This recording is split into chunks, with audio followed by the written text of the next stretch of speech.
చూడండి మా వాళ్ళు ఎంత హుషారుగా బుట్ల కోసం పుల్లలు అయితే చీరారు. చీరి ఇప్పుడు కాపుతారు. అవి కాపిన తర్వాత బుట్లు తయారు చేయాలి. బుట్లు తయారు చేసి మొట్ట షికారులకు వెళ్తారు. గంగలకు గంగలో పెడతారు. అవి ఇట్లా కొద్దిగా అది నాస ఉంటుంది కదా, నాస గడ్లే పెడతారు.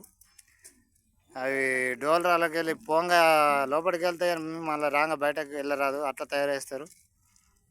ఇవన్నీ కాపుతారు, రెడీ చేస్తారు. చూడండి ఎంత కష్టం ఉన్నది. అవన్నీ ఒక్కో పుల్ల అల్లాలి. ఇప్పుడు అది అల్లె తీగే సుఖం వేరుంటుంది. ఇప్పుడు ప్రస్తుతానికి అయితే పుల్లలు రెడీ చేస్తారు మా వాళ్ళు. చేపల షికారి ఇంకా 2-3 రోజులు పడుతుంది ఇది తయారు కావాలంటే. 2-3 రోజులు పడుతుంది. చాలా కష్టపడతారు. కొంచెం కాదు, 6 నిమిషం